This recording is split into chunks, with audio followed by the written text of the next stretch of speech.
And I'm Lola. You gonna do your names again? So we can give y'all credit. Okay, my name's Alam Ibrahim. And Layla. So, and today we'll be talking about views on terrorism.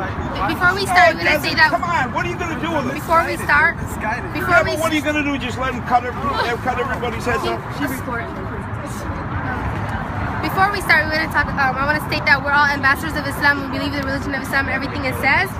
Today, we're going to be talking about the word terrorism and how it affects our community and what it really means in this world. We're going to be looking at it from 3 different perspectives: the Muslim perspective, the meaningless perspective, and the literal meaning, the dictionary perspective. So, we're going to start off with the Muslim perspective.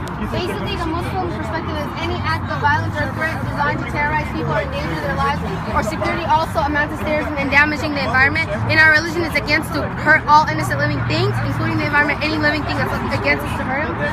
We left the media section blank because we couldn't find an actual definition of it without them slandering Islam. So we just left it blank so we don't sound biased. But we're gonna let you guys know what the media like. Just you choose.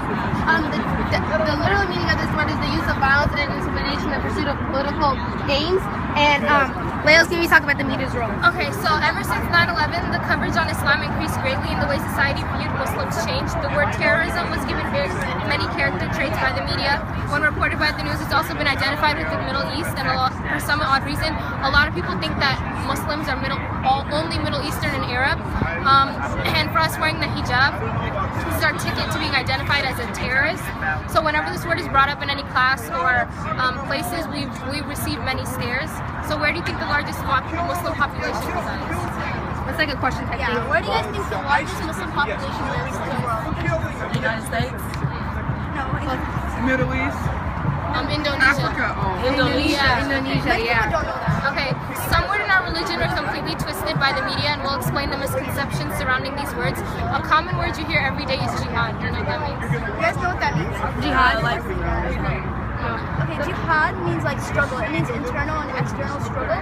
People think that jihad means holy war, but a lot of terrorists use these words out of context. So jihad does not mean that. It means external efforts to become a better Muslim, become spiritually closer to God. Prayers, even wearing a headscarf is jihad. Picking up a piece of garbage is jihad.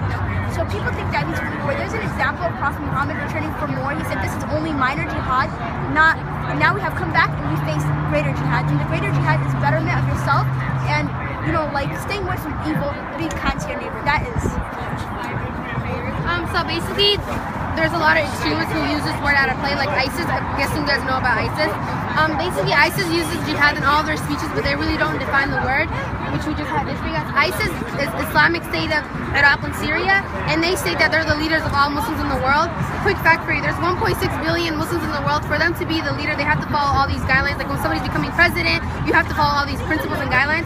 One of the main principles you have to follow is that the Holy Quran, the Holy Book, and the Quran and the Sunnah of the Prophet have to say these groups. So like all the leaders that come, the Prophet already stated that they're going to come after him. He did not mention ISIS. There was nowhere in the Quran that says ISIS. Another principle they have to follow is that the scholars right now have to go for him and say, yes, we want you guys to be our group, and everybody as a community, 1.6 billion, have to say yes.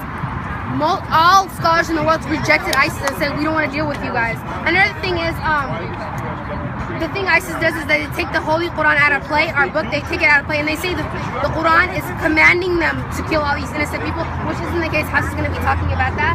For us, we like to call ISIS artificial milk. Like, our strawberry milk is artificial, but it's still milk. That's them for us. They claim to be us, but they're not really us. And something the media does not say is that ISIS wants to kill us Muslims, American Muslims, more as you guys, and we're still scared like you guys are as well. And Hass is going to be talking about the Islam view. Okay, so in Islam, Islam view on terrorism, it's a big no-no to hurt others and innocent people, even if they aren't Muslims. In the Quran, Allah says how He doesn't like those who corrupt and do wrong, such as killing other people and committing unjust acts.